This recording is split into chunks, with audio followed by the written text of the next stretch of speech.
A menina abraçava o pai no caixão, numa imobilidade que arrepiava a alma. Mariana, com os seus 8 anos de idade, permanecia de pé ao lado do ataúde, petrificada. Tinham passado horas intermináveis no velório, na Quinta da Maria no Alentejo, e ela não se movera um único centímetro. A sua mãe, Sandra, tentara afastá-la por diversas vezes, com súplicas sussurradas e toques gentis no ombro, mas a criança recusava-se terminantemente a sair. Quando dizia que queria ficar com o pai, não havia lágrimas nos seus olhos, apenas uma calma e profunda observação do rosto dele. A quinta, com as suas paredes caiadas de branco e o cheiro a terra seca e alecrim, estava repleta de gente. Familiares e amigos da pequena aldeia no Alentejo vinham prestar as suas últimas homenagens. Muitos lançavam a Sandra olhares de compaixão, um misto de pena pela sua perda e preocupação pela atitude da filha. Mas Sandra não respondia a esses olhares, limitava-se a permanecer ali, as mãos pousadas na beira fria do caixão de madeira escura. O corpo de Paulo, o seu marido, vestia a camisa branca de que ele tanto gostava, com as mãos cruzadas sobre o peito. A sua pele estava pálida, cerosa à luz das velas, mas o seu rosto mantinha uma expressão serena, quase como se dormisse um sono profundo. O ruído na casa era um murmúrio constante e doloroso. Alguns falavam em voz baixa, recordando histórias de Paulo, outros choravam abertamente em cantos escuros da sala. As crianças mais pequenas, alheias à solenidade do momento, corriam pelo pátio exterior, as suas gargalhadas a perfurar a atmosfera pesada. Mas Mariana continuava imóvel. Desde que tinham chegado, recusara qualquer alimento e não aceitara sentar-se. A única coisa que pedira fora um pequeno banco de madeira para poder alcançar melhor o pai, para estar mais perto dele. Alguns dos presentes comentavam que a menina estaria em estado de choque, uma reação traumática à perda súbita. Contudo, a sua avó, Maria, uma mulher de rosto vincado pelo sol e pela vida, interveio com uma calma autoritária. Deixem-na estar, dissera ela com uma voz firme. Cada um tem a sua maneira de se despedir. Sandra, exausta demais para discutir, com o corpo dorido pela falta de sono e os olhos inchados de tanto chorar, acabou por ceder. A sua energia estava esgotada, e a teimosia silenciosa da filha era uma muralha contra a qual já não tinha forças para lutar. As horas arrastaram-se, lentas e pesadas. A luz do dia desvaneceu-se, dando lugar à escuridão da noite alentejana, e o ar na sala tornou-se cada vez mais denso, quase irrespirável. Ainda faltava tempo até à hora marcada para levar o caixão para o cemitério da aldeia. Foi então que os adultos começaram a sentir que algo estava genuinamente errado, não com o corpo de Paulo, mas com a menina. O comportamento de Mariana era profundamente desconcertante. O seu silêncio era absoluto. Sentada no seu banco, com as mãos pequenas pousadas nos joelhos, olhava fixamente para o pai. Várias pessoas tentaram falar com ela, oferecer-lhe um copo de água ou uma palavra de conforto, mas ela não respondia. Não chorava, não gesticulava. Parecia estar à espera de algo, com uma paciência que não pertencia a uma criança da sua idade. E, embora ninguém ousasse verbalizá-lo, um sentimento de inquietação inexplicável começou a instalar-se em todos os presentes. A calma da menina era tão antinatural que parecia o silêncio que precede uma tempestade. Uma estranha atmosfera apoderou-se da casa. O soalho antigo de madeira rangia sob os pés dos presentes, e a luz fraca do único candeeiro da sala projetava sombras longas e disformes nas paredes. As velas que rodeavam o caixão tremuluziam, as suas chamas a dançar e a quase se extinguirem, para depois se reavivarem com um brilho súbito. Carla, a irmã de Paulo, aproximou-se de Mariana várias vezes com um prato de comida. Querida, não queres comer alguma coisinha? Perguntava com uma voz doce e preocupada. Mas Mariana limitava-se a abanar a cabeça, sem nunca desviar o olhar do pai. Os seus lábios estavam secos e os olhos avermelhados pelo cansaço, mas a sua determinação era inabalável. Naquela noite, ninguém conseguiu dormir. Alguns permaneceram no alpendre, conversando em voz baixa sob o céu estrelado do Alentejo. Outros entravam e saíam da sala, para verificar a situação. Mariana continuava sentada, imóvel, junto ao caixão. Parecia exausta, mas recusava-se a deitar-se ou a afastar-se. Os primeiros sinais verdadeiramente estranhos manifestaram-se por volta da meia-noite. A temperatura na sala pareceu descer drasticamente, apesar de todas as janelas estarem fechadas e o fogo na lareira ainda crepitar. As pessoas começaram a encolher-se e a agasalhar-se. Rui, um tio, foi o primeiro a notar e dirigiu-se à lareira, mas as brasas ardiam normalmente. Que estranho, murmurou ele. O fogo está aceso, mas está um frio de gelar os ossos. Maria, a avó, trouxe uma manta de lã grossa e colocou-a sobre os ombros de Mariana. A menina assentiu em agradecimento, mas o seu olhar permaneceu fixo no caixão. A manta era quente e macia, com o cheiro a alfazema que a avó guardava sempre nos seus armários. Ninguém insistiu mais para que ela saísse. Era como se todos sentissem que algo importante estava a acontecer, algo que não podia ser interrompido. Passado algum tempo, a maioria das pessoas começou a distrair-se. Alguns saíram para fumar e respirar o ar fresco da noite, outros foram à cozinha preparar mais café. Sandra, a mãe, sentada num canto, deixou a cabeça pender para trás, de olhos fechados, vencida pelo cansaço. Foi nesse momento de silêncio e distração geral que o impensável aconteceu. Mariana levantou-se lentamente do seu banco, como se estivesse num transe. Os seus movimentos eram fluidos, quase cerimoniais. Colocou um pé no banco e depois o joelho na beira do caixão. Foi um movimento executado em câmara lenta, como se o tivesse ensaiado inúmeras vezes na sua imaginação infantil. Ninguém se apercebeu até ela já estar dentro do caixão, deitada sobre o corpo do pai, abraçando com força. Os seus braços pequenos rodearam o pescoço dele, e o seu rosto aninhou-se no peito dele, no lugar onde o coração dele antes batia. Quando uma das tias se virou e a viu ali, soltou um grito agudo e involuntário, e todos correram na sua direção. A cena que se seguiu foi de caos. As pessoas amontoaram-se à volta do caixão. Havia quem chorasse, quem gritasse. A princípio, pensaram que ela tinha desmaiado ou que estava a ter algum tipo de ataque. Mas, ao aproximarem-se, viram algo que os deixou sem palavras. A mão de Paulo estava pousada nas costas de Mariana, como se também ele a estivesse a abraçar. Não era uma posição forçada, nem algo que pudesse ter sido causado pela queda da menina sobre ele. A mão estava exatamente onde a mão de um pai carinhoso estaria, a amparar a filha. Os dedos estavam ligeiramente curvados, como se estivessem a fazer uma carícia suave nas suas costas. Alguns ficaram paralisados, incapazes de se moverem perante o choque. Outros começaram a dizer que tinha sido a menina a mover a mão dele, mas isso não fazia sentido. A posição do braço não era forçada, parecia perfeitamente natural, com o braço ligeiramente levantado do peito, criando espaço para um abraço. Tentativas de explicação surgiram no meio do pânico. Um dos homens, o tio Marcos, tentou aproximar-se para tirar a menina, mas a avó Maria deteve-o com uma firmeza surpreendente. Não lhe toques, Marcos, disse ela, com uma voz que não admitia réplica. Algo está a acontecer. Algo importante. Na sua voz não havia medo, apenas um profundo respeito e compreensão pelo momento que estavam a testemunhar. Mariana estava imóvel, mas não parecia inconsciente. Tinha os olhos abertos e a sua respiração era regular e calma, como se tivesse finalmente encontrado um porto seguro. Não dizia nada, não fazia qualquer gesto, apenas permanecia ali, abraçada ao corpo do pai. As pessoas começaram a discutir, a dar as suas opiniões. Ana, uma vizinha de idade, que sempre se considerou uma especialista em tudo, declarou em voz alta: "Isto está errado. Não podemos deixar uma criança dentro de um caixão." Mas a sua voz soava incerta, porque até ela sentia que algo fora do comum estava a acontecer.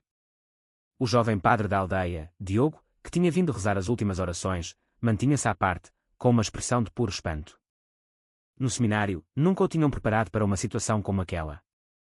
Abriu a boca para falar várias vezes, mas as palavras não saíam. A tensão era palpável. Ninguém se atrevia a tocar em Paulo ou a tentar mover o seu braço. Alguns aproximavam-se, olhavam para o seu rosto e recuavam rapidamente, como se tivessem medo de admitir o que não queriam aceitar. Uma estranha atmosfera de suspense, uma mistura de medo, confusão e uma inexplicável expectativa, pairava na sala, tornando o ar pesado. Muitos, especialmente os mais supersticiosos, começaram a sair discretamente da casa. Benzeram-se à porta e murmuraram orações, sem coragem para olhar para trás. A casa foi-se esvaziando, mas os que ficaram, ou por serem demasiado curiosos ou por serem demasiado próximos da família, não conseguiam ir embora. Ninguém sabia o que fazer. Alguns queriam chamar um médico, outros diziam que era melhor esperar para ver o que acontecia. Uma coisa era absolutamente clara para todos os presentes: tinham acabado de testemunhar algo que transcendia a sua experiência humana normal. A sala estava cheia, mas as conversas eram sussurradas, e ninguém chegava a uma conclusão. Alguns argumentavam que fora apenas um movimento post-mortem, causado pelo peso da menina, que os músculos ainda não estavam completamente rígidos, mas outros juravam ter visto o braço erguer-se por vontade própria no preciso instante em que Mariana se deitou ao lado do pai. Foi então que uma senhora idosa chamada Antônia, que até então permanecera em silêncio num canto, falou. A sua voz tremia de emoção. "Não é a primeira vez que vejo algo assim. Há 50 anos, quando o meu avô morreu, o seu neto, um menino de 10 anos, também não se afastava do caixão. E na noite antes do funeral, aconteceu algo parecido." Ela fez uma pausa, reunindo as suas memórias, enquanto todos a olhavam atentamente. "O meu avô mexeu os lábios, como se quisesse dizer alguma coisa. Pensámos que estávamos a imaginar, mas o menino disse que o ouviu sussurrar-lhe algo ao ouvido.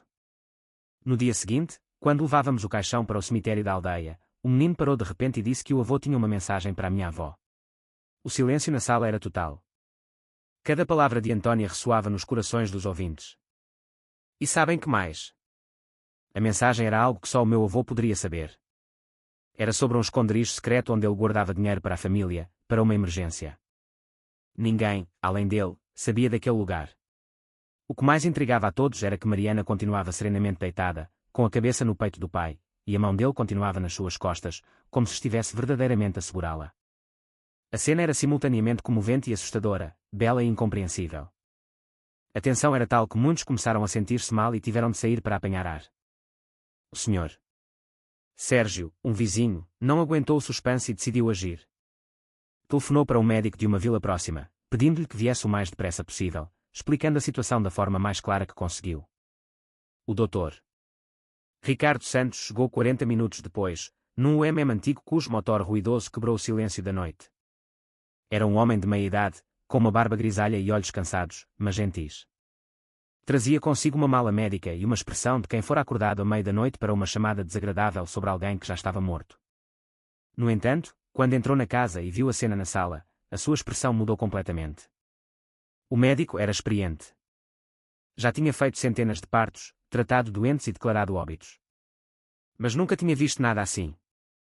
A menina no caixão, abraçada pelo pai falecido, era uma imagem que abalava até a sua compostura profissional. Com cautela, aproximou-se do caixão e iniciou o seu exame, tentando não perturbar Mariana. Primeiro, verificou o pulso de Paulo no pescoço. Nada. Depois, levantou-lhe as pálpebras e apontou uma pequena lanterna aos seus olhos. As pupilas estavam dilatadas e não reagiam. Colocou o estetoscópio no peito e auscultou. Silêncio cardíaco.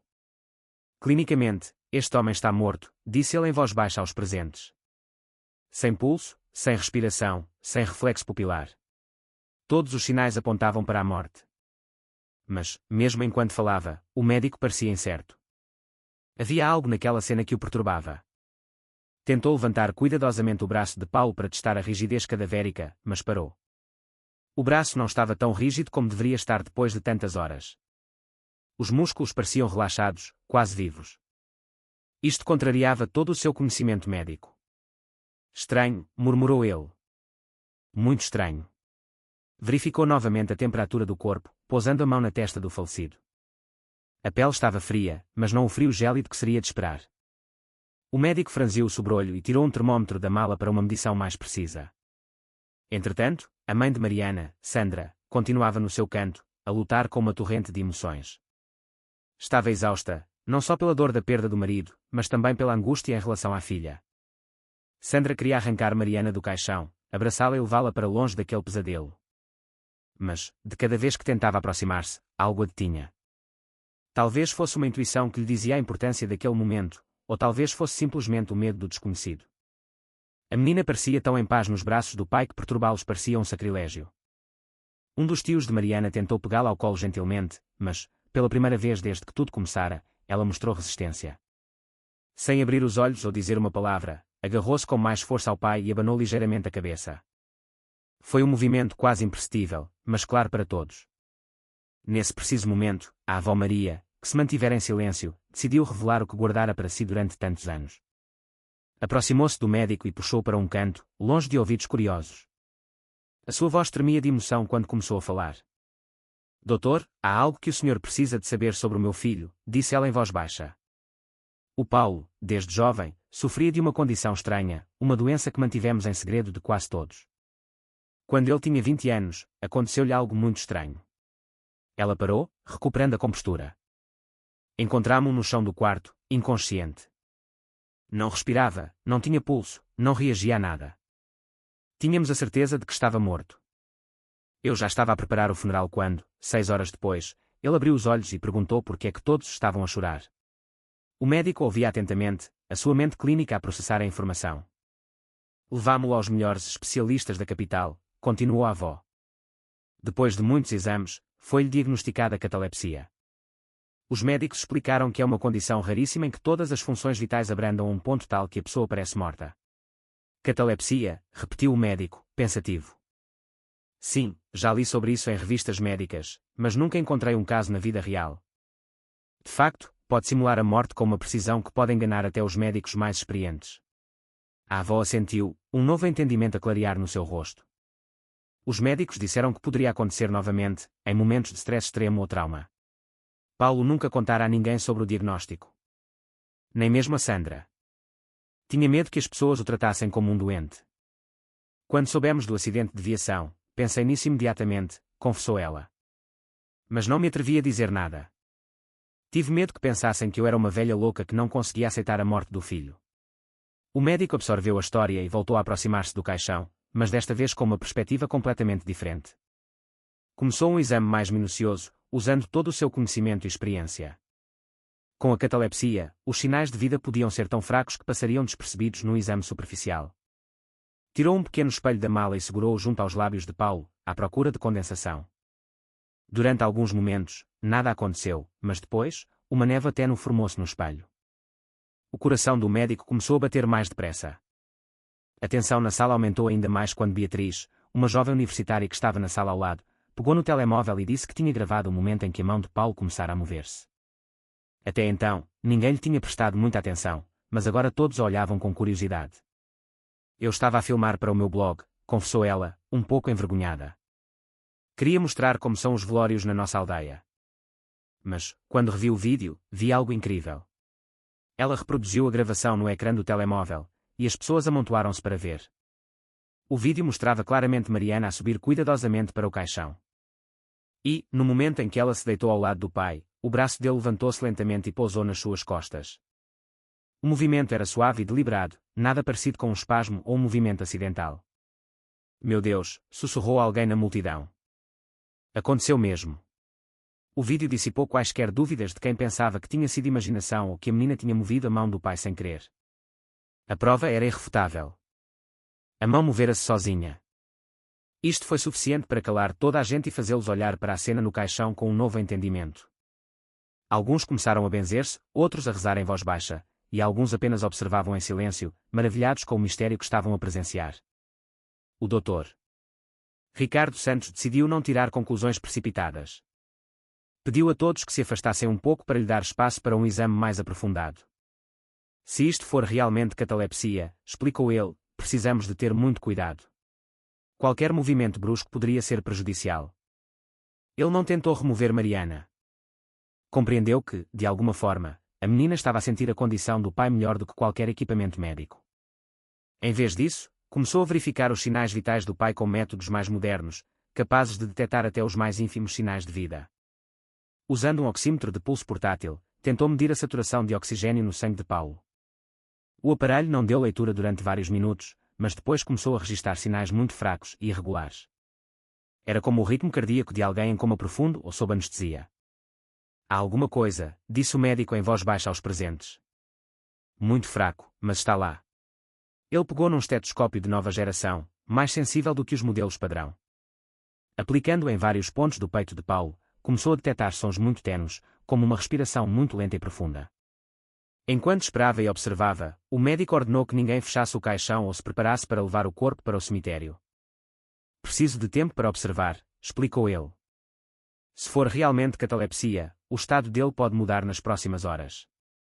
Ele montou algum equipamento médico portátil ao lado do caixão, capaz de monitorizar as mais pequenas alterações na condição do paciente. Um silêncio tenso voltou a instalar-se na sala, mas desta vez era um silêncio de expectativa, não de luto. Mariana continuava nos braços do pai, e a sua presença parecia, de alguma forma, estabilizar a condição dele. O médico notou que, quando alguém se aproximava demasiado ou falava alto, as leituras tornavam-se mais erráticas. Mas, quando todos estavam em silêncio e calmos, os sinais tornavam-se mais fortes e regulares. Esta observação fê-lo refletir sobre a ligação entre pai e filha, uma ligação que talvez transcendesse a compreensão convencional. Ele era um homem da ciência, mas o que estava a testemunhar à sua frente forçava-o a reconsiderar muitas das suas crenças sobre a natureza da vida e da morte. A longa noite alentejana arrastou-se. Nenhum dos familiares se atreveu a ir para casa. Dormitavam nas cadeiras, traziam café uns aos outros e conversavam em voz baixa na cozinha. O médico permaneceu junto à sua maquinaria, anotando cada mudança nas leituras. Por volta das 4 da manhã, ocorreu a primeira mudança significativa. Uma das máquinas registrou um ritmo cardíaco mais consistente, semelhante a uma bradicardia, mas regular. O médico verificou imediatamente e confirmou. Algo está a acontecer, disse ele em voz baixa à avó. Os sinais estão a ficar mais estáveis. Maria assentiu, como se soubesse que isto iria acontecer. A sua intuição dizia-lhe que o filho ainda estava vivo. Sandra, que passara a noite em suspenso entre a esperança e o desespero, agora sentava-se ao lado do caixão, segurando a mão da sogra. Já não tentava tirar Mariana de lá. Intuitivamente, compreendia que a presença da filha estava, de alguma forma, a ajudar Paulo a regressar. O amanhecer chegou, e com os primeiros raios de sol a atravessar as janelas da casa, aconteceu o que todos esperavam e temiam ao mesmo tempo. Começou com um som quase imperceptível, um suspiro suave que soou como um trovão no silêncio absoluto da sala. O médico correu para o lado do caixão, verificando as leituras nos seus aparelhos. Todos os aparelhos registavam uma melhoria súbita nos sinais vitais. O ritmo cardíaco tornou-se mais regular, a respiração mais profunda. Até a temperatura corporal começou a subir gradualmente. Está a acontecer, sussurrou o médico, incrédulo. Ele está a voltar. Todos os presentes susteram a respiração, aproximando-se. A atmosfera era tão tensa que se podia cortar à faca. Paulo começou a mostrar sinais de vida mais evidentes. No início, foram apenas movimentos subtis dos dedos nas costas de Mariana.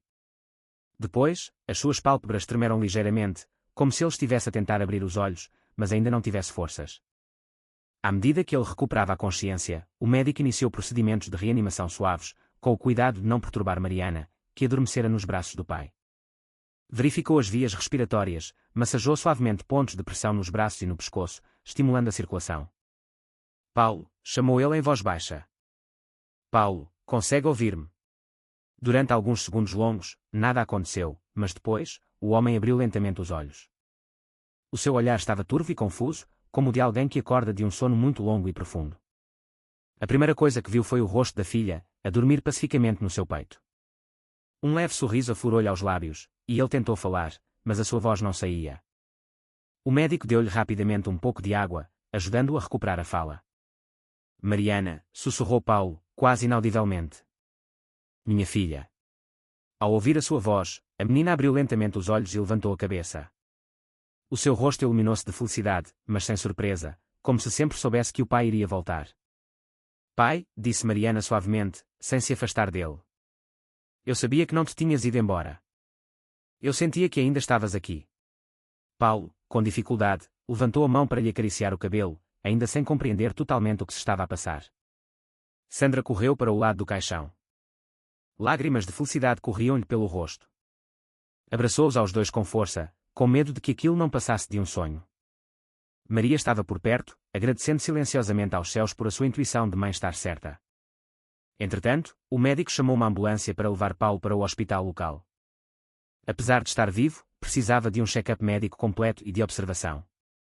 A catalepsia podia ser recorrente, e era preciso ter o máximo cuidado. O que aconteceu? Perguntou Paulo, fracamente, enquanto recuperava alguma lucidez. Por que é que estão todos a chorar, e por que é que eu? Foi só então que se apercebeu de que estava deitado num caixão. Uma expressão de choque total atravessou-lhe o rosto ao tomar consciência da situação. O médico explicou-lhe a situação delicadamente, falando-lhe do episódio de catalepsia e de como Mariana não o tinha abandonado durante toda a noite. A sua filha pode ter-lhe salvo a vida, disse ele. Se não fosse pela teimosia dela, esta manhã estaríamos a enterrá-lo. Paulo olhou para Mariana com uma mistura de orgulho e amor indescritível. Como é que sabias? Perguntou-lhe ele. A menina encolheu os ombros com a inocência que só as crianças têm. Eu só sabia que não me podias deixar. Eu sentia o teu coração. Quando a ambulância chegou, a situação era ainda mais inacreditável para a equipa de paramédicos. Tinham vindo buscar um morto e, em vez disso, encontraram um paciente vivo que precisava de ser levado para os cuidados intensivos. Durante muito tempo, não conseguiram acreditar na explicação do Dr. Ricardo Santos. A notícia da ressurreição de Paulo espalhou-se rapidamente pela pequena aldeia no Alentejo. A imprensa local e até um padre, ansioso por saber se tratava de um fenómeno médico ou de outra coisa, começaram a juntar-se em frente à Quinta da Maria. Alguns chamavam-lhe um milagre, outros falavam de uma doença rara, mas todos concordavam numa coisa: a ligação entre Mariana e o seu pai era algo especial, que transcendia a compreensão normal do amor paternal. Paulo passou vários dias no hospital local, sob observação de especialistas. Os médicos confirmaram o diagnóstico de catalepsia e estabeleceram um plano de tratamento para prevenir futuros episódios. Mariana visitava-o todos os dias, com ramos de flores do campo, e contava-lhe as suas histórias da escola. Eu nunca duvidei, disse-lhe ela. Mesmo quando toda a gente dizia que tinhas morrido, eu sabia que não era verdade. O meu coração disse-me. Paulo percebeu que havia uma ligação entre ele e a filha que a medicina não conseguia explicar. Um laço de amor que era mais forte do que a própria morte. Quando a família regressou a casa, as suas vidas tinham mudado para sempre. Paulo começou a cuidar melhor da sua saúde, a fazer exames regulares e a tomar a medicação para controlar a sua condição. Mas, acima de tudo, percebeu o quão precioso era cada momento com a sua família. Mariana tornou-se uma pequena celebridade local, a menina que tinha vencido a morte. Mas ela lidou com isso com a naturalidade de uma criança, dizendo a todos que simplesmente amava o pai e não o conseguia deixar partir. A história da família tornou-se uma lenda na pequena aldeia, contada de geração em geração como um lembrete do poder do amor e da importância de nunca desistir. O Dr. Ricardo Santos escreveu um artigo científico sobre o caso, que foi publicado numa revista médica e atraiu a atenção de especialistas de todo o mundo. Mas, para a família, não se tratava de um milagre médico ou de um fenómeno científico. Era a confirmação de que o verdadeiro amor pode, de facto, conquistar tudo, até mesmo a morte. Paulo e Mariana tornaram-se ainda mais próximos, se é que isso era possível, e cada dia das suas vidas foi preenchido com a gratidão pela segunda oportunidade que o destino lhes dera. Esta história recorda-nos que, por vezes, as ligações mais fortes entre os seres humanos não podem ser explicadas pela lógica. Mas isso não as torna menos reais.